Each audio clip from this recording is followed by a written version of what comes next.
Hello and welcome to Brainy Gardener. Today it is all about how to grow and care for the Amaryllis plant. Hippeastrum is a genus of bulbous flowering plants in the Amaryllis family. The plant typically develops to a size of 1 to 3 feet, depending on the type. The flowers range in size from 4 inches to 10 inches and can be single or double.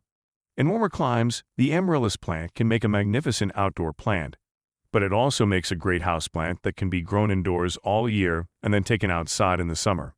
Its flowers come in a variety of colors and make wonderful holiday centerpieces, or you can just use it as a houseplant with flowers you may admire for several days. What makes these perennials loved by gardeners is their hardy nature and general ease of care. The Amaryllis is a sun-loving plant that can be easily cultivated inside or outdoors and has a few simple requirements that even an inexperienced gardener can easily fulfill. Amaryllis plants require bright light and partial shade to grow well and flower. They can also grow in full sun, but yellowing may occur.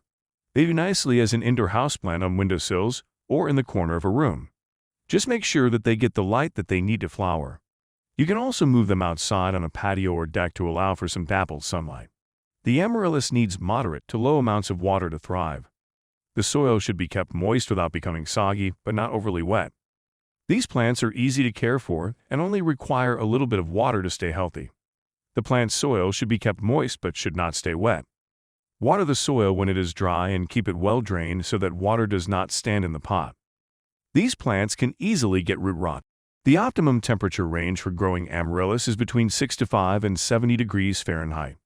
Higher temperatures can result in weaker growth with smaller flowers. Although these plants are hardy, temperatures below 35 degrees Fahrenheit can still kill them. It requires an average amount of humidity, so unless your home is extremely dry, there aren't any special humidity requirements. When it comes to feeding, use a balanced, liquid, slow-release fertilizer. Follow the instructions that come with the package and don't overfeed. Overfeeding can result in too much salt in the soil. To promote blooming, you should use a fertilizer with a high phosphorus content.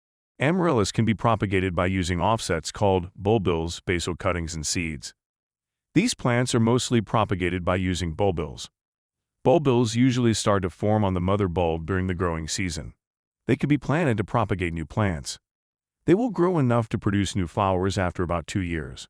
The basal cutting method requires you to split the bulbs evenly into 12 cloves and separate each clove in such a way that it remains attached to the basal base. The best time to do this is usually from late summer to late autumn. After you've planted the bulb cuttings, wait 1 or 2 months for new bulbils to form. All the while, keep the pot in a warm location with plenty of shade and a little bit of water. Leaves will form from the new bulbils and you can replant them into a new container. Using seeds is also a viable method, but with the added risk of getting plants dissimilar to the parents and taking a full year to germinate. For potting Amaryllis, make sure the pot has drainage holes so that the water doesn't sit in the pot for long. It's important to maintain proper drainage channels to prevent root rot. When planting, don't bury the bulb completely, but rather keep the top part out of the soil so that it doesn't get submerged in water. When in bloom, this plant tends to get top-heavy. Make sure to add sufficient counterbalance at the base to prevent the pot from tipping over. This plant needs repotting after a couple of years. The best time is after the blooms have faded and the plant enters dormancy. All parts of the Hippeastrum plant are toxic, especially the bulbs. If ingested, can be dangerous to pets and humans. It is important to keep children and pets away from this plant. These plants are susceptible to mealybugs. These sapsuckers can cause a lot of damage to the plant if left unchecked. If you notice these insects on your plant, take action immediately to get rid of them.